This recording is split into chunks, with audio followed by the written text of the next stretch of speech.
Hello friend. तो इस series को आगे बढ़ाते हुए हम लोग जो है नेक्स्ट लेवल पर एमसीक्यू सीरीज़ को जो है यहाँ पे देखने वाले हैं। तो ये जो सीरीज़ अभी कुछ टाइम से जो था अभी वीडियो नहीं आ रहे थे, थोड़ा सा टाइम की प्रॉब्लम थी। तो नेक्स्ट लेवल जो पावर एमसीक्यू सीरीज़ है आपका कंटिन्यू रहेगा। कभी कभी हो सकता है टाइम ना रहने की वजह से आपका वीडियो नहीं आएगा, लेकिन साइड पे जो है आपके next level power MCQ series जो होगा आपका कंटिन्यू रहेगा। तो ये जो सीरीज़ है डेली 8 पीएम पे आता है, जैसा कि आपको पता ही होगा। इसमें हम लोग मिक्स टाइप के एमसीक्यू डिस्कस करते हैं। और जो भी आप इंडिया में जितने भी एग्ज़ाम हो रहे हैं, चाहे आप जेई का एग्ज़ाम दे रहे हो, चाहे आप ई का एग्ज़ाम दे रहे हो, सभी जो भी पैटर्न आपका रहा हुआ है, चाहे पीएलसी स्काडा को लेके, चाहे एनर्जी कंजर्वेशन को लेके, तो इसमें सभी के सभी क्वेश्चन जो हैं आपके इंक्लूड किए जाएंगे, ताकि आप जो भी एग्ज़ाम दो कहीं ना कहीं उसके लिए बेनिफिट हो सके आपका। तो वीडियो को स्टार्ट करने से पहले यहाँ पे जो है आप हमारे साइट पे भी जो है विजिट करते रहिएगा, क्योंकि वहाँ पे भी जो है आपका next level power MCQ series चलता है। सिंपली आपको करना क्या है कि गूगल पे जाइएगा, और गूगल पे जाने के बाद आपको टाइप करना है www.electricalcapsule.com। जैसे ही टाइप करेंगे तो आपको ये पहला पेज ओपन होगा। उसके बाद जैसे ही ओपन होगा तो उसके बाद पहले पेज पे क्लिक करिएगा। उसके बाद आपको मोबाइल में खोलिएगा तो कुछ इस तरीके से आपका इंटरफेस देखने को मिलेगा। मेनू पे क्लिक करेंगे तो ये बहुत सारे मेनू के ऑप्शन आपको यहाँ पे देखने को मिलेगा। तो next level power MCQ series जो है आपका पावर एमसीक्यू 50 के वाले प्लेलिस्ट में आपको मिल जाएगा। वहाँ पे जाना है आपको। प्रीवियस ईयर पेपर चाहिए तो बाकी सभी का बेनिफिट आप उठा सकते हैं, ठीक है। और मोस्टली अगर जो भी कैंडिडेट अगर मोबाइल से पढ़ रहे हैं तो मोबाइल को आपको इजीली फोल्ड कर लेना है ना। जैसे फोल्ड करेंगे तो ये एक तरीके से डेस्कटॉप मोड में हो जाएगा आपका। तो इजीली जो वर्ड है ना आप इजीली देख सकते हैं कि थोड़ा सा मतलब अच्छे थोड़ा सा लेंथ इंक्रीज हो जाती है और अच्छे से क्लियर हो जाता है आपका। तो अगर मोबाइल में देख रहे हो या फिर आप पढ़ रहे हो तो थोड़ा सा मोबाइल को फोल्ड कर लेंगे तो जो वर्ड है ना वो थोड़ा आसान हो जाएगा, ईजी हो जाएगा पढ़ने में। अगर आप लैपटॉप से कर रहे हो तो उसके लिए कोई दिक्कत नहीं है, इजीली उसमें तो बड़ा ही दिखता है। लेकिन मोबाइल में अगर आप कर रहे हो तो उसमें प्रॉब्लम आती है आपका पढ़ने में, ठीक है। तो इजीली आप जो है थोड़ा सा फोल्ड कर लीजिए, या फिर फोल्ड कर लेंगे तो ज़्यादा बेस्ट रहेगा। उससे क्या होगा, इंटरफेस थोड़ा सा अच्छा आपको दिखेगा, ठीक है। और अभी तक आपने टेलीग्राम चैनल नहीं ज्वाइन किया है तो ज्वाइन कर लीजिएगा, इलेक्ट्रिकल कैप्सूल करके है। तो नेक्स्ट लेवल आपका साइट पे भी चलता है और वीडियो के फॉर्म में भी चलता है। तो आप जो है अगर वीडियो नहीं मिलता है तो ज़्यादा चांसेस रहेगा आपका कि साइट पे क्वेश्चन हमेशा आपका मिलता रहेगा, ठीक है। तो साइट पे अभी शायद 9 तक चल रहा है सीरीज़। एक से मैंने स्टार्ट किया था, अभी शायद जो लेवल है वो 9 वहाँ पे चल रहा है। हमेशा लगभग 3 से 4 पेज ऐड होते रहते हैं। और 3 से 4 पेज का मतलब कि आपका इजीली 10 से 12 क्वेश्चन। देखो क्वेश्चन कम से कम है ये आप थोड़ा सा मत मायने रखिएगा, क्योंकि क्वेश्चन का लेवल मायने रखिएगा, ठीक है।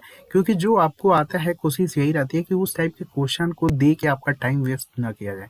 क्योंकि जब आप मुझसे कनेक्ट हो तो कोशिश यही रहती है कि कुछ नया आपको सीखने को मिले। तो ये चीज़ है आपके लिए। तो यही सारी चीज़ें हैं। तो ठीक है, वीडियो आपको मिलेगा आपका, ठीक है। नेक्स्ट लेवल जो है डिसकंटिन्यू नहीं होगा।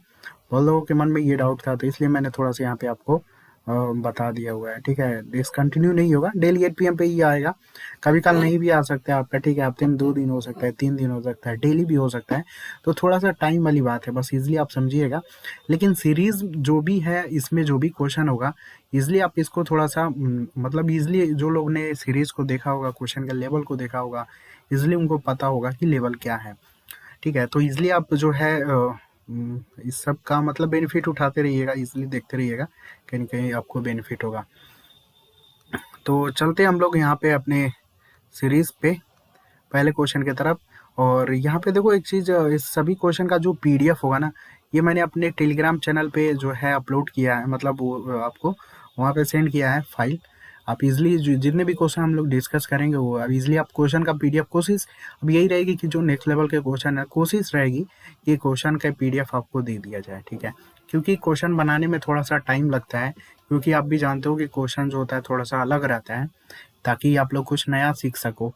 तो थोड़ा सा टाइम लगेगा, ठीक है। अगर कोशिश यही रहेगी कि पीडीएफ अगर मिल जाए, नहीं मिलता है तो कोई दिक्कत नहीं है, इसलिए आप बस क्वेश्चन पे फोकस करते रहिएगा, ठीक है। तो चलो देखते हैं, यहाँ पे स्टार्ट करते हैं। पहले क्वेश्चन से दिया हुआ है कि basic component of A SCADA system. तो जो बेसिक कंपोनेंट होता है स्काडा सिस्टम में आपको यहाँ पे पूछा गया है, ठीक है। अभी देखो स्काडा सिस्टम से बहुत सारे क्वेश्चन बनते हैं अभी रिसेंटली पीसीएल के एग्जाम में, और बहुत सारे एग्जाम में आपका यहाँ से क्वेश्चन जो है वो आपका बना हुआ है, ठीक है। तो देखो यहाँ पे जो स्काडा होता है ना, स्काडा एक तरीके का आपका सॉफ्टवेयर है, ठीक है। स्काडा एक तरीके का आपका सॉफ्टवेयर है जो आपका एक तरीके से प्रोसेस करने का काम करता है आपका। तो अगर अगर ऑप्शन में अगर आपको मिलता है कि स्काडा क्या है, तो सॉफ्टवेयर भी आप मार सकते हो, लेकिन अगर प्रोसेस है तो ज़्यादा आपको प्रोबेबिलिटी देना है प्रोसेस पे, ठीक है। तो स्काडा का जो फुल फॉर्म होता है, ये आपका इजली आपका फुल फॉर्म भी पूछा गया था यूपीपीसीएल के एग्जाम में। ये होता है आपका supervisory control and data acquisition, ये इसका फुल फॉर्म होता है अभी, ठीक है। अब स्काडा स्टार्टिंग में कब स्टार्ट हुआ था, अगर ये भी क्वेश्चन पूछता है तो आपको याद रखना है कि 1960 में जो है ये जो सॉफ्टवेयर डेवलप मतलब स्टार्ट कर दिया गया था। डेवलप तो पहले ही हो जाता है, उसके बाद बहुत सारे उसके एरर और सारी चीज़ों को चेक किया जाता है आपका, उसके बाद ये फाइनली लॉन्च किया जाता है। तो 1960 में आपका ये स्टार्ट हुआ था अभी, ठीक है। और इसमें जो है जनरेशन की अगर पूछता है क्वेश्चन कि कितने जनरेशन हैं, ठीक है, इस स्काडा के कितने जो है आपके जनरेशन है। तो देखो ये सब मैं एक्स्ट्रा फैक्ट बता रहा हूँ, ठीक है, कि जरूरी नहीं है कि क्वेश्चन आपका यही है जो मैंने दिया हुआ है, ठीक है। तो यहाँ पे जो है स्काडा के जो जनरेशन है, टोटल 4 जनरेशन आए आपके। तो यहाँ पे जो है फर्स्ट जनरेशन सबसे पहले है, आपको याद रखना है कितने जनरेशन है, ठीक है। तो जो फर्स्ट जनरेशन था आपका, ये जो है फर्स्ट जनरेशन जो था आपका इजली ये आपका बेस था मोनोलिथिक या फिर अर्लियर स्काडा सिस्टम था अभी, जब फर्स्ट जनरेशन था अभी, तो ठीक है, मोनोलिथिक और अर्लियर स्काडा सिस्टम जो आपका फर्स्ट जनरेशन था। और जो सेकेंड जनरेशन इनका आया था, अगर हम बात करते हैं सेकेंड जनरेशन पे, तो सेकेंड जनरेशन जो इनका था अभी वो आपका था डिस्ट्रीब्यूटेड स्काडा सिस्टम था अभी। देखो जो भी पॉइंट मैं लिखवाता हूँ एग्जाम ओरिएंटेड काफ़ी इंपॉर्टेंट होते हैं, ये मत सोचिएगा कि टाइम पास करने के लिए ये सारी चीज़ें लिखवा रहा हूँ, ठीक है। स्काडा के टोटल 4 जनरेशन होते हैं, और जनरेशन तो पूछ सकता है, साथ में ये पूछ सकता है कि जो सेकेंड जनरेशन है वो किस चीज़ पे बेस है। तो डिस्ट्रीब्यूटेड स्काडा सिस्टम था जो सेकेंड जनरेशन था आपका। फर्स्ट आपको याद रखना है मोनोलिथिक अर्लियर स्काडा सिस्टम। तो जनरेशन से क्वेश्चन आपका बन सकता है। इसी तरीके जो थर्ड जनरेशन आया था, तो इसमें पूछ सकता है क्वेश्चन कि थर्ड जनरेशन जो स्काडा सिस्टम था वो किस चीज़ पे बेस्ड था आपका, ठीक है। तो मैंने यहाँ से क्वेश्चन आप अपने हिसाब से बना लीजिएगा, बाकी मैंने यहाँ पे जो है आपको कैसे क्वेश्चन पूछेगा इस तरीके से मैंने यहाँ पे जो है लिखवा दे रहा हूँ आपको। जो थर्ड जनरेशन था वो आपका नेटवर्क स्काडा सिस्टम था अभी। और इनका जो फोर्थ जनरेशन था, जो लास्ट जनरेशन था, अभी लेटेस्ट आपका फोर्थ जनरेशन ही चल रहा है, ठीक है। तो यहाँ पे जो है ये जो जनरेशन है वो आपका इंटरनेट ऑफ थिंग्स टेक्नोलॉजी।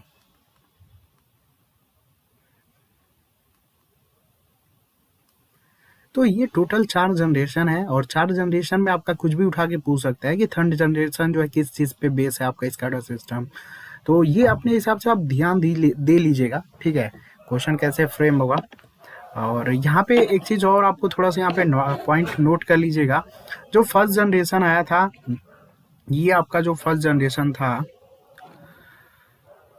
1960 में आया था, ठीक है। फर्स्ट जनरेशन जो था 1960 में आया था, ये क्वेश्चन याद रखिएगा। सेकेंड जनरेशन जो आया था, ये सब इम्पॉर्टेंट क्वेश्चन है आपके, मतलब इम्पॉर्टेंट डाटा है, 1970 में आया था। थर्ड जनरेशन जो है 1980 में आया था अभी। और फोर्थ जनरेशन जो है लगभग 2000 में स्टार्ट हुआ था अभी। तो इस तरीके से आपको याद रखना है, ठीक है। तो यहाँ पे जो बेसिक कंपोनेंट है आपके स्काडा सिस्टम के, जब हम स्काडा सिस्टम में जब सॉफ्टवेयर की बात करते हैं तो वहाँ पे कई सारे बेसिक एलिमेंट वो कंपोनेंट होते हैं। जैसे ह्यूमन मशीन इंटरफेस होता है आपका, सुपरविजरी सिस्टम होता है, रिमोट टर्मिनल यूनिट। तो इसका आंसर जो होगा वो आपका ऑल ऑफ द एबव होगा, ठीक है। तो ह्यूमन मशीन इंटरफेस होता है, सुपरविजरी सिस्टम होता है, रिमोट टर्मिनल होता है, कभी कभी इसे शॉर्ट फुल फॉर्म भी पूछ लेता है RTU करके, ठीक है। और इसी तरीके से HMI का भी फुल फॉर्म पूछ लेता है। तो फुल फॉर्म आप याद रखिएगा, क्योंकि बहुत सारे फुल फॉर्म से क्वेश्चन बनेंगे, ठीक है। तो इस चीज़ को ध्यान दीजिएगा। और इसमें जो है प्रोग्रामेबल लॉजिक कंट्रोलर पीएलसी भी यूज़ करते हैं हम लोग, ठीक है। और स्काडा के प्रोग्रामिंग भी यूज़ करते हैं हम लोग। तो ये सब बेसिक कंपोनेंट है इसके। और बाकी जो है अगर हम बात करते हैं स्काडा सिस्टम में, तो जो कंपोनेंट होते हैं और भी हैं, जैसे कि पीएलसी हुआ आपका, ऑपरेटर हुआ, ऑपरेटर भी चाहिए हमें, ठीक है। आपका इंजीनियर स्टेशन चाहिए हमें, डाटाबेस सर्वर भी चाहिए हमें। डाटाबेस डाटाबेस सर्वर जो है डाटा को वहाँ पे एक जगह से कलेक्ट करने के लिए पीएलसी कंट्रोलर चाहिए ही चाहिए, ठीक है। पीएलसी मैंने लिखवा दिया है। इनपुट आउटपुट सिस्टम भी चाहिए, ये सब बेसिक कंपोनेंट है आपके। सेंसर भी चाहिए हमें, सेंसर भी जो है बेसिक कंपोनेंट है। फिर एक्यूमुलेटर जो होता है वो आपका ये है, ठीक है। ये सब बेसिक कंपोनेंट है आपके जो स्काडा सिस्टम के हैं। तो इस तरीके से याद रखिएगा कि जो है कितने जनरेशन थे, कब स्टार्ट हुआ स्काडा सिस्टम, उसके बेसिक कंपोनेंट क्या हैं। तो ये सारे क्वेश्चन आपके बनेंगे। और आई होप आपने देखा भी होगा पीसीएल में कई सारे क्वेश्चन आए थे, तो आगे भी चांसेस हैं आने की, ठीक है। तो पहला क्वेश्चन हो गया आपका। सेकंड क्वेश्चन, इसका जिनको भी पीडीएफ चाहिए वो इजीली टेलीग्राम पे जाके वहाँ पे आपको मिल जाएगा। वहाँ पे इजीली आप जाइएगा, टेलीग्राम पे मैंने इसको अपलोड किया हुआ है, ठीक है। अगला क्वेश्चन है, the function of chart system is programming was originally develop by.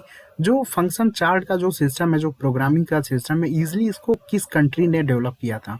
तो इसको जो है यूरोप कंपनी ने जो है इसको सबसे पहले डेवलप किया था आपका। तो ये जो होता है आपका जो फंक्शन चार्ट है, ठीक है, तो ये आपका होता है SFC, जिसका फुल फॉर्म भी पूछ सकता है आपका। तो ये होता है आपका सीक्वेंशनल फंक्शन, सीक्वेंशनल फंक्शन जो चार्ट होता है, ठीक है। तो सीक्वेंशियल फंक्शन जो चार्ट होता है ना, एक तरीके से ये आपका कौन सा प्रोग्रामिंग है, पहला क्वेश्चन बन सकता है आपका। ठीक है, तो याद रखिएगा ये जो है आपका देखो वन लाइनर के फॉर्म में मैं बता दे रहा हूँ, आप इजीली जो है नोट डाउन कर लीजिएगा। अब क्वेश्चन कैसे बनेगा ये सब आप माइंड में सेटअप करते रहिएगा, ठीक है। सीक्वेंशियल फंक्शन चार्ट जो होता है ये आपका एक तरीके से ग्राफिकल प्रोग्रामिंग लैंग्वेज है, ये चीज़ याद रखिएगा, ठीक है। बहुत ही इंपॉर्टेंट पॉइंट है ये, ग्राफिकल प्रोग्रामिंग लैंग्वेज है ये, ठीक है। जिसका यूज़ हम कहाँ पे करते हैं, पीएलसी प्रोग्रामेबल लॉजिक कंट्रोलर में यूज़ करते हैं, ठीक है। तो जो सीक्वेंशियल फंक्शन चार्ट है ना, वो एक तरीके का ग्राफिकल प्रोग्रामिंग लैंग्वेज है, जिसका यूज़ हम कहाँ पे करते हैं, पीएलसी में करते हैं। और इसको सबसे पहले यूरोप कंट्री ने जो है डेवलप किया था, ठीक है। तो ये चीज़ है, जो पहले इसका नाम जो दिया गया था, इसको जो है अगर नाम की अगर हम बात करें तो IEC 61131 कुछ इस तरीके का था, ठीक है। उस टाइम सीक्वेंशियल फंक्शन चार्ट का नाम दिया गया था। तो अगर ये पूछता है तो ठीक है, थोड़ा सा देख लीजिएगा, कम चांसेस कम है, क्योंकि इतना डाटाबेस क्वेश्चन अगर तो चांसेस कम रहेगा, कर बहुत लोग नहीं कर पाएंगे। लेकिन अगर देख लीजिएगा, अगर इस टाइप के क्वेश्चन आते हैं मतलब, तो ये देखिएगा फर्स्ट टाइम। मेन कंपोनेंट क्या क्या होते हैं इस चीज़ को थोड़ा सा लिख लीजिएगा यहाँ पे। सीक्वेंशियल फंक्शन चार्ट के जो मेन कंपोनेंट होते हैं, मेन कंपोनेंट इसके 3 मेन कंपोनेंट होते हैं। पहला जो होता है आपका स्टेप विथ एसोसिएटेड एक्शन, ठीक है, स्टेप विथ एसोसिएटेड एक्शन। दूसरा इसका जो मेन का फंक्शन होता है आपका, ये होता है आपका transition with associated logic condition. Third इसका जो फंक्शन है आपका direct link between step and transition. तो ये 3 बेसिक कंपोनेंट हैं आपके, ठीक है। तो इसको ध्यान दीजिएगा। नेक्स्ट हम लोग चलते हैं। अगला क्वेश्चन जो है, मैंने इस टाइप के क्वेश्चन इसलिए उठाया हुआ है कि इलेक्ट्रॉनिक्स से आपके क्वेश्चन आ रहे हैं, ठीक है। और बहुत लोग जो है इलेक्ट्रॉनिक्स का इन्वर्टर वर्ड देख के बहुत लोग जो है बहुत सारे क्वेश्चन नहीं करते हैं, लेकिन क्वेश्चन काफ़ी इजी और छोटा ही होता है। तो इस टाइप के भी क्वेश्चन आपको मैंने कराया हुआ है। इन फ्यूचर आगे जो प्लानिंग है मेरा, जो इलेक्ट्रॉनिक्स के जितने भी टॉपिक हैं सब्जेक्ट वाइज सब्जेक्ट, और एक तरीके से क्वेश्चन को लाया जाए, और वन लीनियर के फॉर्म में भी इलेक्ट्रॉनिक्स के जितने भी क्वेश्चन है आपको लाया जाए। तो जैसे टाइम मिलेगा तो वो भी आपका जो है स्टार्ट कर दूंगा मैं। क्वेश्चन देखो, दिया गया है कि 3 फेज वोल्टेज सोर्स इन्वर्टर है जो आपका ऑपरेट हो रहा है 180 डिग्री कंडक्शन मोड पे, स्टार कनेक्टेड रजिस्टिव लोड, जो लोड है आपका रजिस्टिव लोड है। इफ इनपुट डीसी वोल्टेज आपका कितना दिया गया है, इनपुट जो डीसी वोल्टेज है वो आपका 100 वोल्टेज है। Then the peak to peak output voltage आपको बताना है, peak to peak line voltage बताना है। तो इजिली देखो, पीक टू पीक जो वोल्टेज होता है ना, वो आपका सोर्स सप्लाई वोल्टेज का 2 टाइम्स होता है आपका। ये फार्मूला बस इजिली आपको अप्लाई करना है। तो बहुत लोग जो है इन्वर्टर वर्ड सोच के ही, मतलब देख के ही क्वेश्चन को जो है स्किप कर देते हैं, इसलिए मैंने इस टाइप के क्वेश्चन को रखा हुआ है ताकि आप स्किप ना करें। तो यहाँ पे इजिली आप निकाल सकते हो, जो पीक टू पीक वोल्टेज हो आपका, सोर्स वोल्टेज कितना है आपका 100 है, तो इजिली आपके यहाँ से कितना हो जाएगा आपका 200 वोल्टेज हो जाएगा आपका। तो इस टाइप के मैंने क्वेश्चन इसीलिए रखा है कि ताकि इन्वर्टर ये सब वर्ड आपको देखने को मिले। तो क्योंकि इलेक्ट्रिकल में देखो, इलेक्ट्रॉनिक से क्वेश्चन आपके नॉर्मल और मॉडरेट से नीचे ही आते हैं आपके। अगर हार्ड भी आते हैं तो ईजिली बहुत लोग नहीं कर पाएंगे, तो कोई मतलब भी नहीं है उस टाइप के, मतलब आपको रिस्क लेने की, ठीक है। तो जितने भी मॉडरेट से प्लस होते हैं इलेक्ट्रॉनिक्स के, बहुत कम ही लोग अटेम्प्ट कर पाते हैं, और नॉर्मली इलेक्ट्रिकल में लो टू मॉडरेट ही क्वेश्चन आपका पूछा जाता है आपका। चलिए अगले क्वेश्चन की तरफ यहाँ पे चलते हैं। क्वेश्चन दिया गया है, what is the main purpose of using the light coating layer on electrode. तो मेन पर्पस क्या है, ठीक है। इलेक्ट्रोड पे हम जो लाइट कोटिंग का जो लेयर यूज करते हैं, उसका मेन पर्पस यहाँ पे आपका पूछा गया है। तो इसका मेन पर्पस यही होता है ना कि to increase the arc stability, क्योंकि इलेक्ट्रोड इजिली हमें आर्क आर्क को ही मतलब वो चाहिए हमें।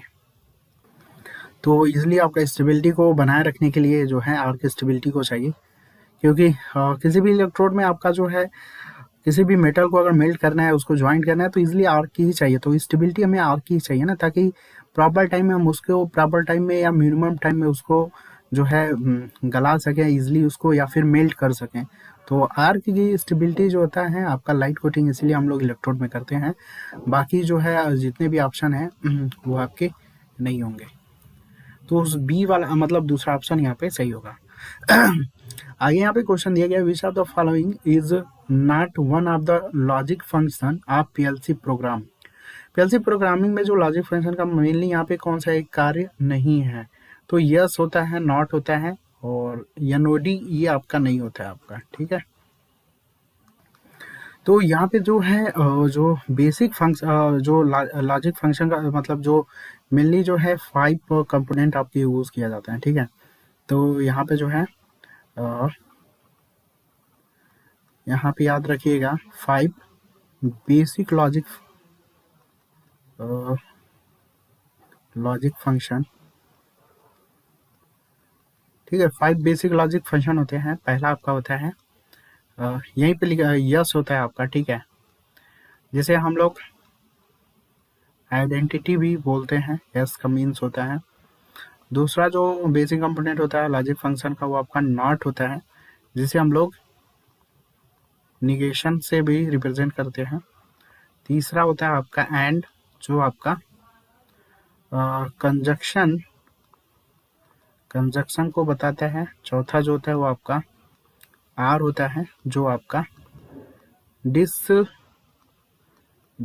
को रिप्रेजेंट करता है।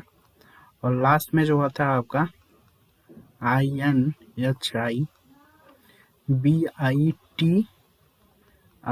होता है, जो हमारा इम्पिडेंस को आपका रिप्रेजेंट करता है आपका। तो ये चीज़ है। तो आपका जो 5 यहाँ पे जो 5 बेसिक लॉजिक फंक्शन है आपके पीएलसी प्रोग्रामिंग में आपका, तो यहाँ पे यस भी होता है, नॉट भी है, और ये भी होता है आपका। एनओडी जो होता है आपका नहीं है, तो इस चीज़ को ध्यान दीजिएगा, ठीक है। आपका एनओडी नहीं है। तो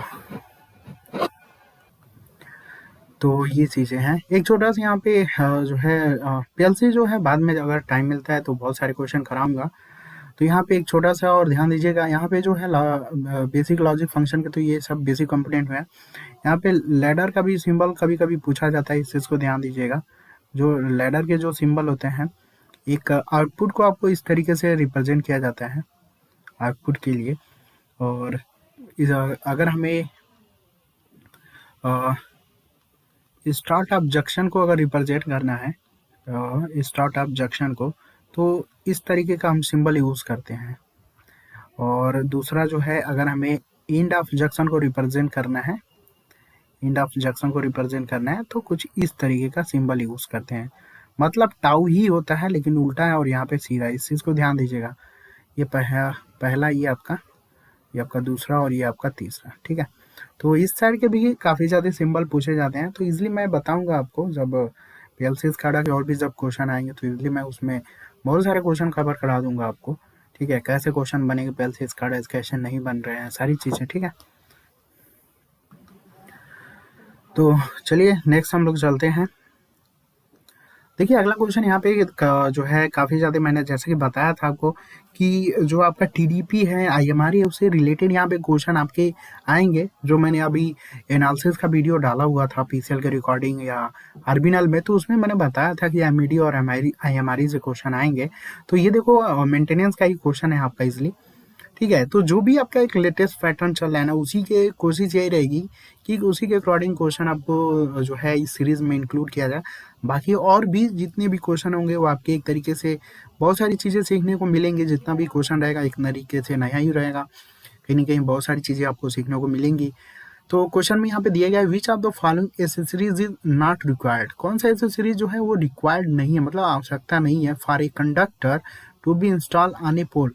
जैसे ही हम किसी कंडक्टर को मान लो किसी पोल पे लगाना है हमें, तो कौन सा ऐसा एसेसरीज है जिसकी रिक्वायरमेंट हमें नहीं पड़ेगी।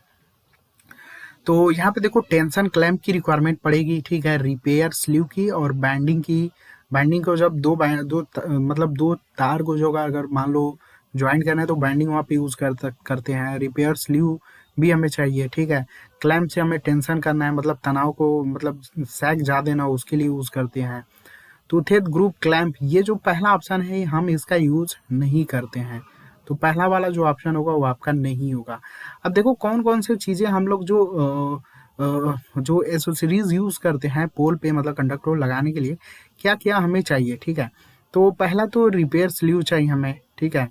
उसके बाद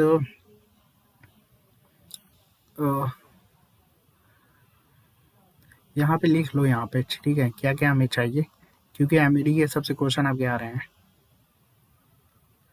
रिपेयर स्लीव चाहिए हमें, ठीक है। उसके बाद हमें चाहिए मिड स्पैन कंपैरिजन ज्वाइंट चाहिए हमें, कंडक्टर को पोल पे लगाना है। बाइंडिंग टेप भी चाहिए हमें, वहाँ पे बाइंडिंग टेप चाहिए। उसके बाद जो है हमें वाइब्रेशन डैम्पर चाहिए, ठीक है, वाइब्रेशन डैम्पर चाहिए। जैसे कि वाइब्रेशन डैम्पर नॉर्मली जेब्रा और पैंथर कंडक्टर के लिए ज़्यादातर यूज़ किया जाता है आपका, ठीक है। जेब्रा एंड पैंथर कंडक्टर के लिए ज़्यादातर हमें, अगर इस टाइप के कंडक्टर मान लो हमें लगाना है जेब्रा और पैंथर के, वहाँ पे वाइब्रेशन डैम्पर चाहिए, जो आपका फ्रीक्वेंसी का मतलब एक तरीके से वाइब्रेशन, मतलब एक तरीके से इजली हम लोग फ्रीक्वेंसी वहाँ पे बोलते हैं। तो आंधी तूफान ये सब जब आते हैं तो इजली वहाँ पे मतलब जो तार होते हैं काफ़ी एक तरीके से बोलते हैं हम लोग कि डांस करते हैं ना, तो काफ़ी ज़्यादा मतलब एक तरीके से जो पोल है उस पर काफ़ी ज़्यादा टेंशन आने की, बहुत ज़्यादा मतलब टेंशन आ जाती है, जिसकी वजह से तार और ब्रेक हो सकते हैं, इसलिए वाइब्रेशन डैम्पर यूज़ करते हैं ना। ये ज़्यादा जेब्रा और पैंथर कंडक्टर के लिए हम यूजली यूज़ करते हैं। पांचवा जो है हम यहाँ पे यूज़ करते हैं, यहाँ पे स्पेसर डैम्पर भी यूज़ करते हैं हम लोग। स्पेसर डैम्पर ये हम मेनली यूज़ करते हैं, तो ये हम मेनली यूज़ करते हैं भाई फॉर ये जस्ट 1 सेकेंड, ये हम यूज़ करते हैं क्वाड बंडल कंडक्टर के लिए यूज़ करते हैं, ठीक है। क्वाड बंडल कंडक्टर के लिए हम लोग ज़्यादातर यूज़ करते हैं। उसके बाद हमें क्या चाहिए, टेंशन क्लैंप चाहिए हमें, ठीक है, टेंशन क्लैंप भी यूज़ करते हैं हम लोग। और उसके बाद जो है हमें चाहिए टी कनेक्टर भी हम लोग यूज़ करते हैं, तो टी कनेक्टर यूज़ करते हैं। और ठीक है, और बस इतना ही है, बेसिक कंपोनेंट जितने हैं आपके यही हैं। और बाकी आप लोग जो है मीडिया एमआरई ये सब से क्वेश्चन देख लीजिएगा, इसका भी सब क्वेश्चन आ रहे हैं। तो चलिए हम लोग आगे नेक्स्ट देखते हैं क्वेश्चन पे। तो देखो अगला क्वेश्चन जो है काफ़ी इंपॉर्टेंट है, ठीक है। और ये इंपॉर्टेंट के साथ तो ये भी है ना कि बहुत लोग जो है इस टाइप के क्वेश्चन में अगर जल्दीबाजी करेंगे तो गलती होगा, 100% श्योर है। तो क्वेश्चन को आपको ध्यान से देना है। वैसे जब आप इजीली खुद ट्राई करिएगा पहले क्वेश्चन जो भी मैंने इसलिए पीडीएफ भी आपको दिया हुआ है ताकि आप खुद ट्राई करो, देखो कितने क्वेश्चन बन पाते हैं नहीं बन पाते हैं। तो इससे आपको नहीं डरना है, ठीक है। 10 क्वेश्चन मान लो है नहीं बनता है, कोई दिक्कत नहीं है, सोल्यूशन मैं कराऊंगा ही, सीखना आपको ही है। लेकिन थोड़ा सा अपने से करोगे तो इजीली थोड़ा पता ये चलता है ना कि गलती हम कहाँ पे कर रहे हैं, ठीक है। यहाँ पे देखो दिया गया है 2 इलेक्ट्रिक बल्ब है जिनका रेजिस्टेंस आपको जो है एक तरीके से रेशियो दिया गया है, ठीक है। तो R1 और R2 का रेशियो एक तरीके से इन्होंने एक संबंधित 2 दिया हुआ है, ठीक है। और ये कनेक्टेड है, जो 2 बल्ब है एक तरीके से सीरीज में कनेक्टेड है। ये मान लो 2 बल्ब हैं आपके जो सीरीज में कनेक्टेड हैं, ठीक है। ये 2 बल्ब हैं आपके सीरीज में कनेक्टेड हैं। दूसरा कंडीशन ये भी तो हो सकता है ना कि 2 बल्ब हो पैरेलल में कनेक्टेड हो, ठीक है। तो इसी रिलेटेड ये क्वेश्चन जो है काफ़ी लोग गलत करेंगे, तो इसलिए मैंने इसको बताया हुआ है, ठीक है। तो पहला कंडीशन होगा भाई सीरीज में कनेक्टेड होगा, दूसरा कंडीशन हो सकता है कि वो पैरेलल में कनेक्टेड हो। तो 2 बल्ब हैं, ठीक है, आपके 2 बल्ब हैं जिनका रेजिस्टेंस का रेशियो तो दे रखा है इन्होंने, और बोला है कि सीरीज में कनेक्टेड है। पावर डिसिपेट जो होगा वो कितना होगा, तो देखो पावर जो डिसिपेट होता है ना, इजिली अगर सीरीज के लिए अगर आप यूज़ करते हो तो P बराबर होता है I²R, आपको यूज़ करना है ना। अगर पैरेलल के लिए पावर यूज़ कर रहे हो तो P बराबर होता है V²/R। तो सीरीज के लिए आप देख सकते हो कि जो पावर है ना और उसका रेजिस्टेंस का जो मतलब रिलेशन है वो आपका डायरेक्टली रिलेशन है। लेकिन अगर यहाँ पे देखो पैरेलल में तो पावर और रेजिस्टेंस का इनवर्सली रिलेशन है। तो बस आपको यही पकड़ना था क्वेश्चन में कि सीरीज में क्वेश्चन दिया हुआ है कि पैरेलल में क्वेश्चन दिया हुआ है। तो अभी देखो इन्होंने तो सीरीज में दिया हुआ है, तो अगर रेजिस्टेंस सीरीज में पावर का रेशियो उसी फॉर्म में होगा ना, यानी पावर का रेशियो क्या होगा आपका, ये भी होगा एक संबंधी 2 होगा। तो यहाँ पे तो राइट आंसर आपका बन जाएगा ना, राइट आंसर क्या बनेगा आपका, पहला ही बन जाएगा। तो ये आपका पहला ऑप्शन बन जाएगा। लेकिन अगर यही पैरेलल बोलता ना तो उस कंडीशन में 2 संबंधी 1 हो जाता है आपका, ठीक है। तो पावर 1 और इसका रेशियो, ठीक है, 2 संबंधी 1। तो ये आपको याद रखना है। तो ये किसके लिए है, समांतर के लिए है, और ये किसके लिए है आपका, श्रेणी के लिए। तो इसी बात पे जो है वीडियो को लाइक जरूर करिएगा। इस टाइप के क्वेश्चन देखो छोटे ही हैं, बहुत लोगों को आते भी होंगे, मैं ये नहीं बोल रहा हूँ, लेकिन इस टाइप के क्वेश्चन देखो बहुत लोग गलत भी करते हैं। अगर थोड़ा से भी लोग अगर क्वेश्चन को नहीं रीड किए हैं ईजिली तो काफ़ी चांसेस होता है क्वेश्चन को गलत कर दें वो लोग, ठीक है। तो चलो नेक्स्ट हम लोग देखते हैं। तो चलिए अगले क्वेश्चन की तरफ चलते हैं। अगले क्वेश्चन में देखो दिया गया है विच of the following is not an advantage of gas turbine power plant over diesel power plant.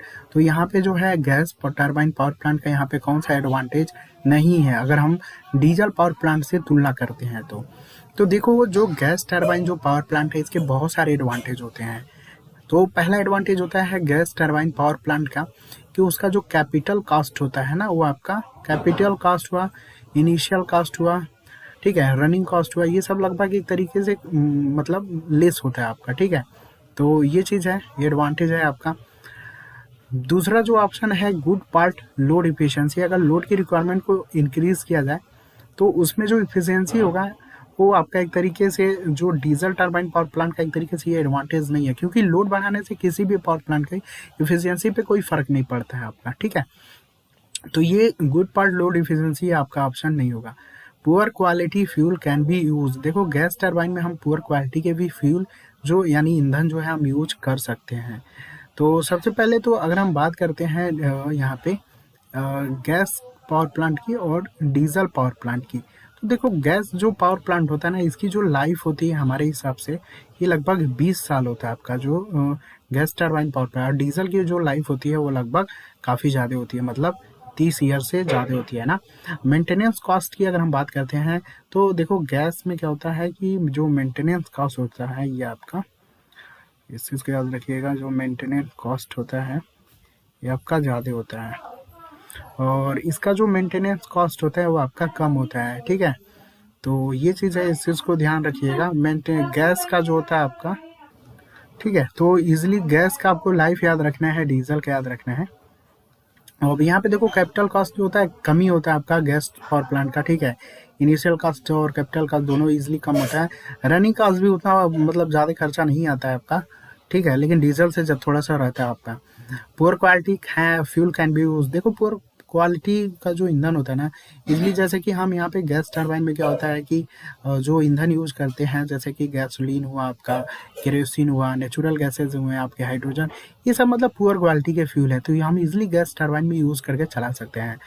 और इसका जो गैस टरबाइन को बनाने के लिए जो स्पेस की रिक्वायरमेंट होती है ना, ये भी कम होता है आपका, ठीक है। तो इसलिए तीसरा ऑप्शन दिया है poor quality fuel can be use. तो देखो डीजल में क्या होता है ना कि डीजल में जो ज़्यादातर हम यूज़ करते हैं बायोमास एनर्जी, बायोडीजल एनर्जी, ये सब यूज़ करते हैं, तो थोड़ा सा वो महंगे जो फ्यूल होते हैं वो महंगे होते हैं ना। गैस वाले में क्या होता है, गैसोलीन हुआ आपका, नेचुरल हाइड्रोजन, ये जितने भी हैं ये सब सस्ते हैं, तो इजिली आप काम चला सकते हो, ठीक है। लेस स्पेस रिक्वायरमेंट, जो स्पेस की रिक्वायरमेंट होती है वो गैस टरबाइन में वो लेस होती है, ठीक है। स्पेस की जो रिक्वायरमेंट कम होती है और इसमें क्या होती है आपका ज़्यादा होता है। तो काफ़ी ज़्यादा क्वेश्चन शायद 8 के फर्स्ट शिफ्ट से पीसीएल में काफ़ी ज़्यादा क्वेश्चन पूछे गए थे, तो प्लान टू लर्न थोड़ा सा आप इजीली देख लीजिएगा, ठीक है। तो चलिए अगले क्वेश्चन की तरफ चलते हैं। तो देखो काफ़ी ज़्यादा क्वेश्चन जो है पावर प्लांट से क्वेश्चन थे, इसलिए मैंने बॉयलर से भी क्वेश्चन देखो वो उठा सकता है आपका पीसीएल के एग्जाम में, इसलिए बॉयलर को भी आप लोग अच्छे से देखिएगा, ठीक है। ऐसा नहीं कि जो पीसीएल ने क्वेश्चन उठाया बस आपको इजीली वही देखना है, ठीक है। बॉयलर से भी क्वेश्चन आएंगे आपका, श्योर है आपका, ठीक है, क्योंकि बेसिक सिविल और मैकेनिकल के भी साथ जो सब्जेक्ट है वो आपके डिप्लोमा में ऐड हुए ना, तो वाटर ट्यूब बॉयलर अब इजिली बेसिक सिविल मैकेनिकल का ही एक तरीके से ये पार्ट है ना, तो ये आएगा आपका, ठीक है। तो चलिए यहाँ पे देखिए दिया गया है question, which of the following is not a water tube boiler. कौन जो है वाटर ट्यूब बॉयलर नहीं है आपका, ठीक है। तो ये होगा इसका आंसर, फर्नेस बॉयलर जो है अब तरीके का वाटर ट्यूब बॉयलर नहीं है। अब यहाँ पे देखो दो टाइप के बॉयलर होते हैं हमारे पास, एक तरीके का होता है हमारे पास फायर ट्यूब बॉयलर होता है हमारा, ठीक है, फायर ट्यूब बॉयलर होता है, और दूसरा होता है हमारे पास वाटर ट्यूब बॉयलर होता है, ठीक है। तो वाटर ट्यूब बॉयलर और फायर ट्यूब बॉयलर दो टाइप के होते हैं।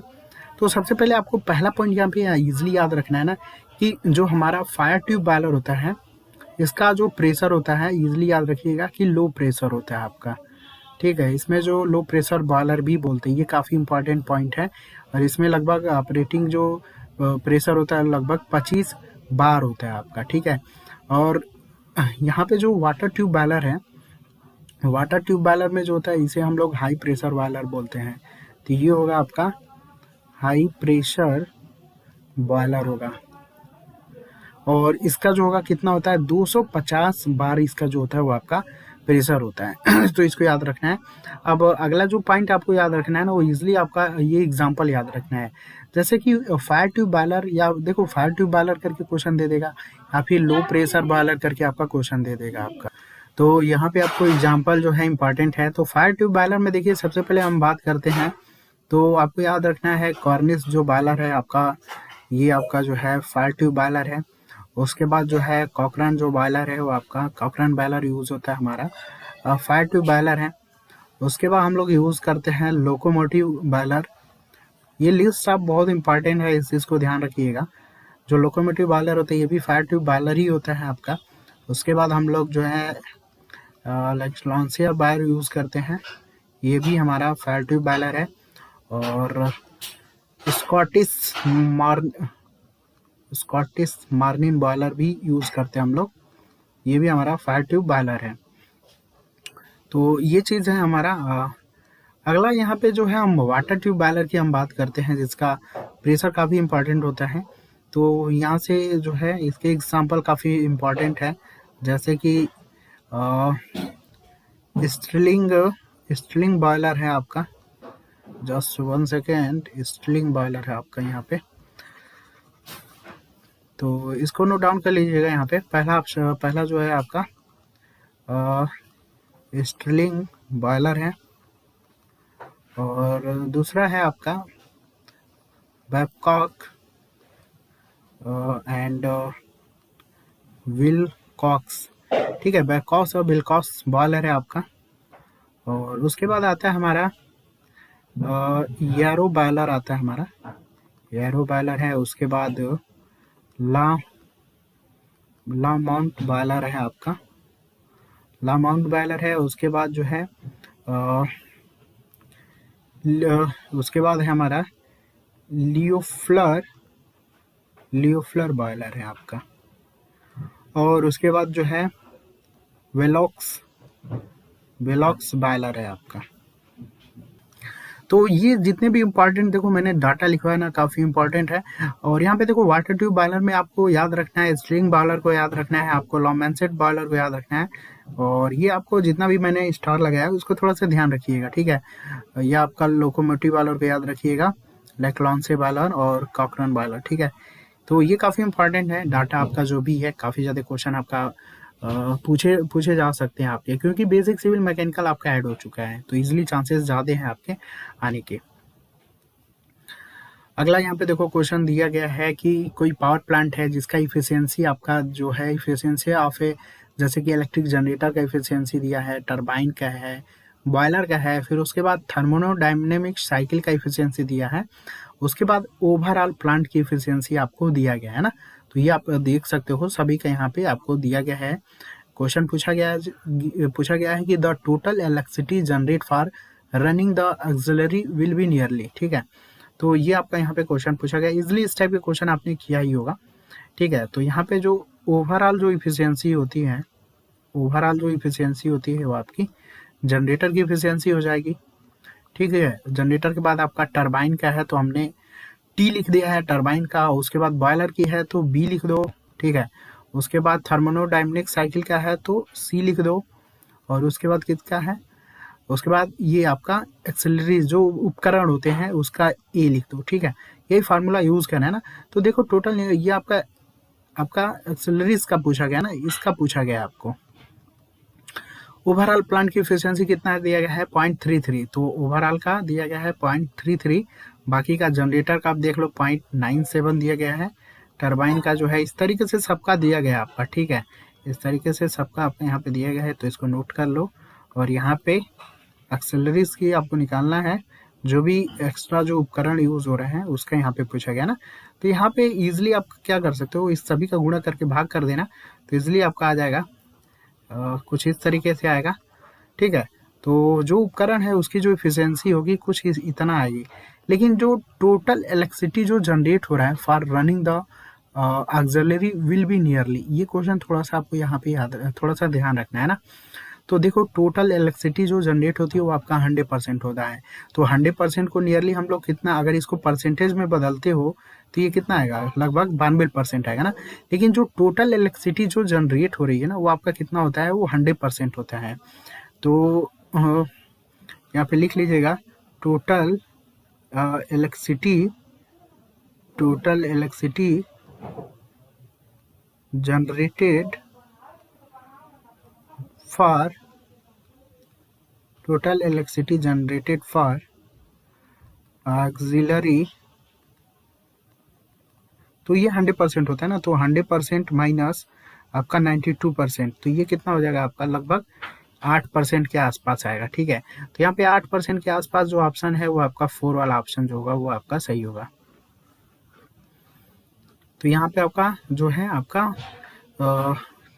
ठीक है, तो ये होगा, या फिर 100 नहीं, इस तरीके से भी कर सकते हो, अगर परसेंटेज नहीं बदलना है तो इसको भी कर सकते हो, ठीक है। तो यहाँ पे आएगा 0.074 आएगा, इसी को जो है लगभग 7.3% आपको लिया गया है, ठीक है। तो ऐसे भी कर सकते हो नॉर्मली, अगर मतलब अगर आंसर जो है काफ़ी क्लोज नहीं है तो कोई दिक्कत नहीं है, और ऐसे भी आप कर सकते हो, ठीक है। तो यही आपको यहाँ पे थोड़ा सा क्वेश्चन बस ये नहीं था कि ठीक है, अगर इसी ऑप्शन में मान लो 92% है तो बहुत लोग यहाँ पे गलती कर सकते हैं, ठीक है। तो ये वाला पॉइंट आपको याद रखना है कि जो टोटल इलेक्ट्रिसिटी जो जनरेट होगा ना फॉर द रनिंग, जो भी उपकरण होंगे वो भाई पूरा 100% तो देंगे नहीं, क्योंकि 100% ओवरऑल जो इफिशियंसी होता है आपका ये पता है। तो यहाँ से आपको जो उपकरण है उसका इफिशियंसी निकालो, ठीक है। टोटल जो इलेक्ट्रिसिटी जनरेट होगा सभी का कहीं ना कहीं आपका 100% होगा, तो कितना जो उपकरण है उसका कितना वहाँ पे जो है रोल प्ले कर रहा है ना, तो 1 माइनस या 100 माइनस करना पड़ेगा हमें, तभी जो होगा वो हमें आंसर मिलेगा। अगला यहाँ पे क्वेश्चन देखो, यहाँ पे देखो ये आपका उसका क्वेश्चन है यार, देखो क्या बोलते हैं, ये आपका इंडस्ट्रियल मैनेजमेंट से क्वेश्चन है, क्योंकि ये भी शायद क्वेश्चन आपके आए हुए हैं ना, आईएमडी और आईएमआरई का ही एक तरीके से ये भी क्वेश्चन है इंडस्ट्रियल मैनेजमेंट से। तो यहाँ पे देखो दिया गया है व्हाट इज द सिंबल, वो जो सिंबल है जो वर्क स्टडी हम लोग करते हैं किसी भी में, तो वहाँ पे जो ओ सिंबल होता है वो किस चीज़ को रिप्रेजेंट करता है, तो ये ऑपरेशन को रिप्रेजेंट करता है जो हमारा ओ सिंबल होता है ना। इसी तरीके से जैसे कि मान लो ऑपरेशन के लिए हमें हमें ओ सिंबल यूज़ करना पड़ता है। अगर मान लो किसी चीज़ का स्टोरेज करना है किसी कंपनी में, तो स्टोरेज के लिए हम लोग त्रिभुज यूज़ करते हैं, ठीक है। और उसके बाद मान लो अगर डिले का कोई सिंबल है या फिर टेम्पररी किसी चीज़ को स्टोरेज करना है, तो टेम्पररी किसी चीज़ को स्टोरेज मान लो करना है, तो उस कंडीशन में जो होगा आपका ये वाला ऑप्शन यूज़ करेगा, मतलब डी यूज़ होगा, ठीक है। मान लो अगर ट्रांसपोर्ट करना है किसी चीज़ को, तो ट्रांसपोर्ट के लिए जो होगा वो हम कुछ इस तरीके का फंक्शन ये एरो यूज़ करेंगे, ठीक है। मान लो निरीक्षण करना है यानी इंस्पेक्शन करना है, तो उसके लिए हम लोग आयत या वर्ग जैसा कुछ होता है आपका, ठीक है। तो ये सब आप देख लीजिएगा, क्योंकि सिंपल से तो क्वेश्चन देखो आए थे ना, यूपीआरबीएल में भी क्वेश्चन आए थे, पीसीएल में भी आएगा, बाकी भाई क्वेश्चन तो आएंगे श्योर है, क्योंकि आप देख ही रहे हो कि जो भी क्वेश्चन बन रहा है एक तरीके से जिस डाटाबेस पे क्वेश्चन बन रहा है, इजिली पता ही होगा आपको कि उस टाइप के क्वेश्चन तो बनेंगे ही बनेंगे, श्योर है आपके। तो चलो फ्रेंड, आज के इस सेशन में हम लोग इतना ही रखते हैं, ठीक है। तो ये जो सीरीज़ है इसका जो प्लेलिस्ट है आप देख लीजिएगा, विजिट करिएगा, ठीक है। प्लेलिस्ट में आप जाइएगा तो वहाँ पे आपको मिल जाएगा, और इसका देखो पीडीएफ चाहिएगा ना, तो पीडीएफ के लिए जो है आप टेलीग्राम पे मैंने इसका जितने भी क्वेश्चन मैं कराने वाला हूँ इसका मैंने पीडीएफ जो है ऑलरेडी टेलीग्राम पे रखा हुआ है, ठीक है। तो टेलीग्राम पे इजिली इलेक्ट्रिकल कैप्सूल सर्च करना है, ठीक है। तो ये प्रैक्टिस सेट नंबर आपका 15 था, ठीक है। इससे पहले हम लोगों ने 14 प्रैक्टिस सेट डिस्कस किया हुआ है, जिसमें अभी मिक्स क्वेश्चन हम लोग अब उठाएंगे इसके बाद। तो ये जो सीरीज है ना, next level power MCQ series है, जो आपका डेली 8 PM पे आपको देखने को मिलेगा। आप इंडिया में जो भी जेई और एई का एग्जाम देख रहे हो ना, सभी के लिए इंपॉर्टेंट है अभी, ठीक है। तो ये एक ही ओनली फॉर वन सीरीज, ठीक है, जो सभी एग्जाम को हैंडल करेगा। अगर मान लो 10 एग्जाम के लिए मैं 10 सीरीज लाता हूँ ना, तो उसमें भी क्या है ना कि आपका एक माइंड जो है डिस्टर्बेंस हो जाएगा, क्योंकि क्वेश्चन तो एक ही आने वाले हैं, ठीक है। लेकिन 10 एग्जाम के लिए 10 तरीके के पैटर्न को अगर रिप्रेजेंट कर दिया जाए ना, तो आपका माइंड का प्रेशर काफ़ी बढ़ जाता है, ठीक है। इसीलिए जो नेक्स्ट लेवल जो पावर एमसीक्यू सीरीज है ना, इसमें मैं सभी क्वेश्चन ऐड करूंगा, और जितने भी इंडिया में जितना भी आप एग्जाम दे रहे हो ना, 5 से 6 ही कंपनी है आपका किसी स्टेट का इधर आ जाता है, इधर स्टेट वालों का उधर, ठीक है। तो ट्रांसफर ऐसे होता रहता है, बेस आपका जो है लगभग सेम ही रहता है, जो भी कंपनी एग्जाम जो मतलब क्वेश्चन पैटर्न जो भी इनका रहता है। तो इसलिए इस सीरीज में जो है आपका हर एक चीज़ इंक्लूड रहेगा, ठीक है। तो ये प्रैक्टिस सेट नंबर आपका 15 था, 14 तक हम लोगों ने डिस्कस कर दिया हुआ है, तो उसको आप लोग जो है प्लेलिस्ट में जाके आप देख लीजिएगा, ठीक है। ये प्रैक्टिस सेट नंबर आपका 15 था, डेली 8 PM पे आता है, और क्वेश्चन का पीडीएफ मैंने इजीली टेलीग्राम पे रखा हुआ है, तो वहाँ से जाके जो है आप टेलीग्राम पे पीडीएफ डाउनलोड कर लीजिएगा। कितने क्वेश्चन और हम लोग आगे डिस्कस करेंगे पूरा वहाँ पे आपको जो है जानकारी मिल जाएगी, ठीक है। तो चलो आज के लिए इतना ही रखते हैं हम लोग, और जो है नेक्स्ट लेवल जो हमारे साइट पे भी आता है, तो साइट पे भी जाके आप वहाँ पे टच में रहिएगा, वहाँ पे भी जो है टेलीग्राम ज्वाइन कर लीजिएगा, तो वहाँ पे काफ़ी ज़्यादा मतलब आपको जो है साइट पे क्वेश्चन आपको मिलता रहता है, ठीक है।